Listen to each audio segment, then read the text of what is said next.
So as I see cybersecurity and the responsible use of social media, I think this is a very important initiative, and my gratitude, because you've given me an opportunity to speak. I believe that this is one of the biggest challenges of our age. At the World Economic Forum, when world leaders were asked that what are the biggest challenges of our time, they did not say nuclear warfare, they did not say climate change. Most of the world leaders said that the biggest challenge of our time is misinformation. And misinformation, simply as Chairman PTA just said, by one click, we don't realize the devastating consequences, the harmful effects that one click can cause. And I'll give you just a recent example. I was addressing the foreign media yesterday. A very sad incident took place on Bondi Beach in Sydney, Australia. As soon as the incident took place, we saw a surge in fake news all over the social media. And just by looking at the name of the attacker, very responsible media outlets in the digital space quickly alleged that the attacker belonged to Pakistan. Now, a country which has suffered from terrorism, which is still a victim of terrorism, which continues to fight against the terrorists, it is extremely unfortunate that without any evidence, without any authentic information to substantiate their claim, they just put it out there that these attackers were Pakistanis. And we obviously took to the social media. We made sure that fact check was in place, and my compliments for coming up with this I-Verify system, and we use it very often.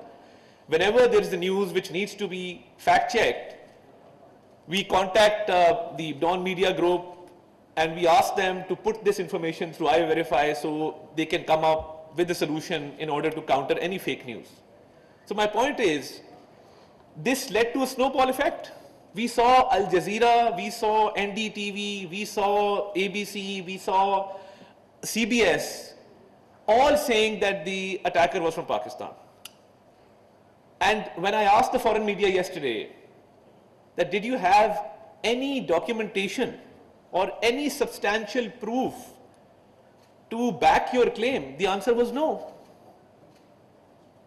Now, what devastating effects this particular claim had on Pakistan. So if I'm a Pakistani living anywhere in Australia or in Europe or in the United States, I'm at risk because you have linked an attacker living abroad with my country without any proof. And on a day, 16th December, when we commemorate the sacrifice of the martyrs of the APS Peshawar. Now, this is such a dichotomy that on one hand, we are commemorating our children who laid down their lives for the country, combating these terrorists, and on the other hand, you have this fake news from so-called responsible media outlets the world over claiming that the attacker was Pakistan. And you saw how things turned out thereafter. The identity of the attacker, the passport of the attacker, the travel document that he traveled on, the statement by the Indian police, the press release issued by them, and there was a whole another chain of events after that. So the point I'm trying to make is that we need to have more literacy, we need to have more awareness, because there's a backlog. When an abrupt evolution takes place, a lot of things are lacking which need to be covered. So when I talk about the first evolution from print media to digital media, a lot of tracks were covered, a lot of space was covered, regulatory frameworks were in place. But with this abrupt revolution, there is so much of backlog that really needs to be addressed. So we need more initiatives like this, and my government, my ministry, we stand fully committed to this cause. We've come up with Pakistan's first digital communication department, because when I took over as Minister for Information, we did not have any digital department. We've established Pakistan's first digital communication department. We have our own fact check at the Ministry of Information and Broadcasting. We have linkages with media outlets in order to stamp news as fake, but more needs to be done.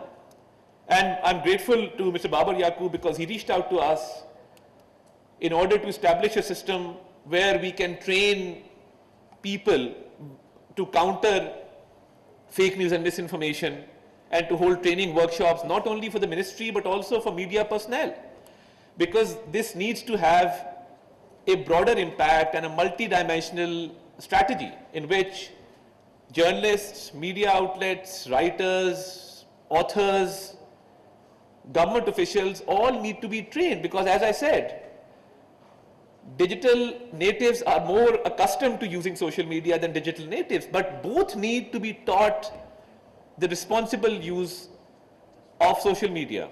And when we talk about the advent of emerging technologies, and I would like to appreciate the platform of TikTok because they've introduced AI labeling now. Whenever you click on a video on TikTok, it says that the content is AI generated content.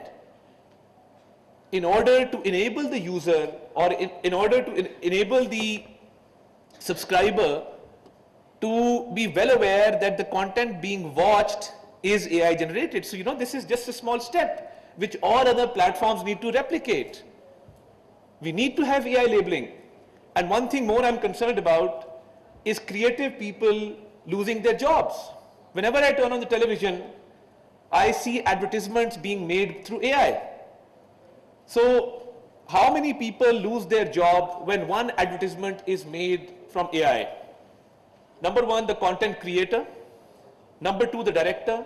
Number three, the graphic designer. Number four, the actors themselves. So there's a whole series of professions who go out of jobs when content is created through emerging technology. So we need to have a balance. And as far as awareness is concerned, as I said, there can't be a one-size-fits-all policy. We need to make different segments aware according to their uses and according to their needs of social media. And every platform has its own uses. So I think this is a big challenge, but I have great hope that events like this one today and the commitment of UNDP, PTA and the government of Pakistan, I believe that with the right kind of strategy, we can get there. We can cope up with this challenge because this is causing a lot of harm in society. It is breeding intolerance. You can see violence. You can see harassment against women. You can see harassment against minorities, against marginalized groups on social